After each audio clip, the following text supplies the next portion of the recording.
Jesus, Master, have pity on us. And when he saw them, he said, Go show yourselves to the priests. As they were going, they were cleansed. And one of them, realizing he had been healed, returned, glorifying God in a loud voice, and he fell at the feet of Jesus and thanked him. He was a Samaritan. Jesus said in reply, 10 were cleansed, were they not? Where are the other 9? Has none but this foreigner returned to give thanks to God? Then he said to him, Stand up and go, your faith has saved you. Sisters and brothers, the good news of our salvation. Praise to you, Lord Jesus Christ. Once again, good morning po sa inyo lahat. Pakigreet po natin yung mga katabi natin. Good morning, a blessed Sunday to one and all. I hope we are in the best of our dispositions to listen to the Word of God today, 28th Sunday in Ordinary Time. And in this Mass, we also pray for our fellow Filipinos, victims of the earthquakes in Cebu and in Davao. Meron pong isang bata around 5 years old. It was his birthday.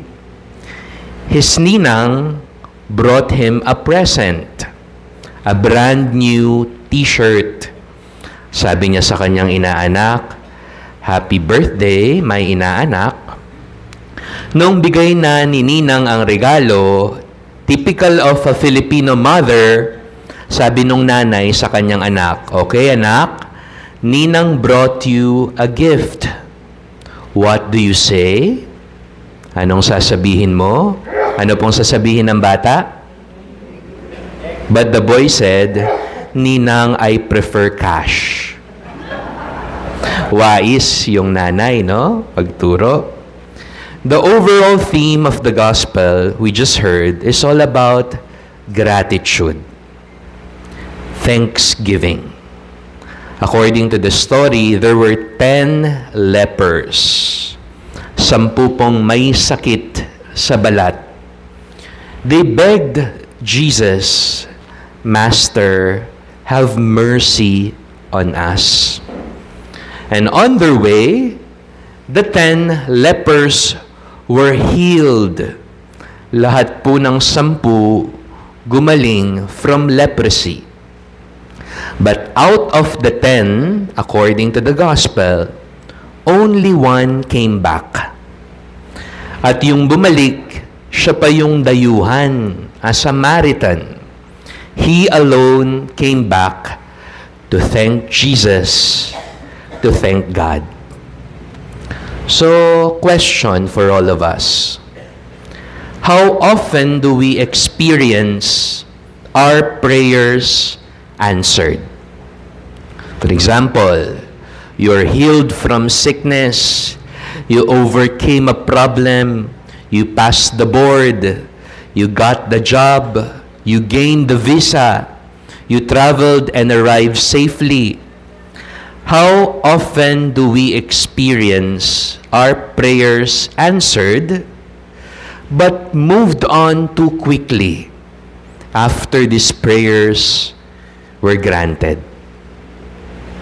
Para po siyang bagong gadget. An iPhone, for example. O kaya a brand new kotse.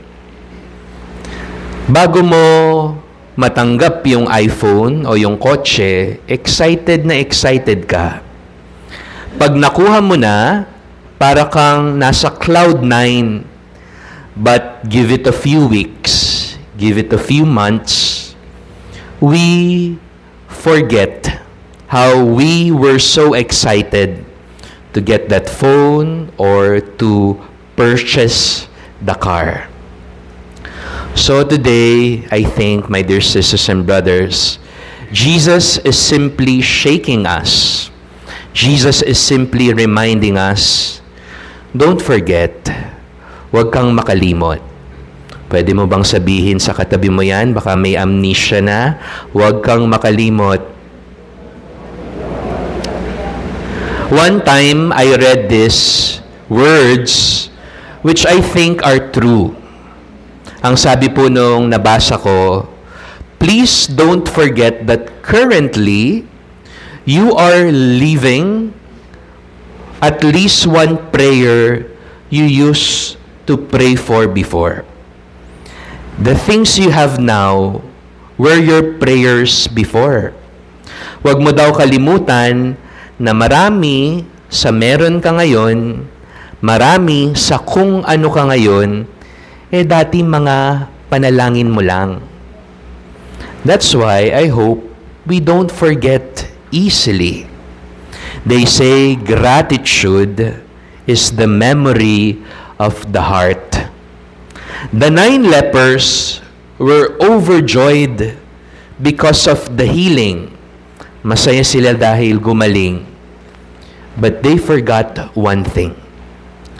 To thank who brought them healing. Only one returned.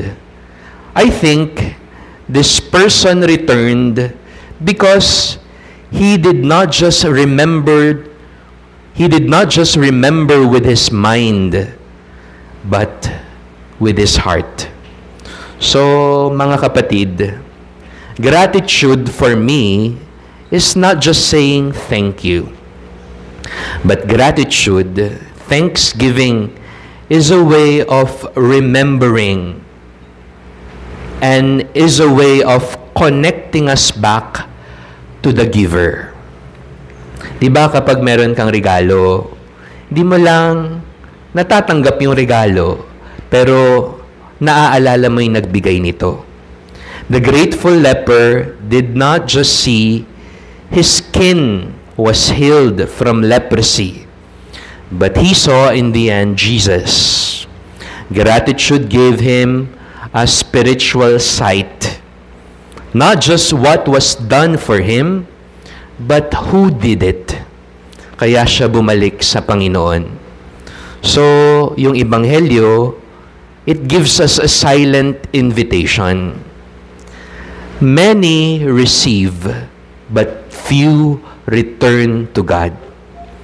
I hope, sa dami-rami ng mga tinatanggap natin sa Diyos, gratitude will lead us to come back to the source and to the giver, to God. Let us learn from the grateful leper. Be the one who returns. And to return to God is to return daily. To thank God is to remember God daily. Amen.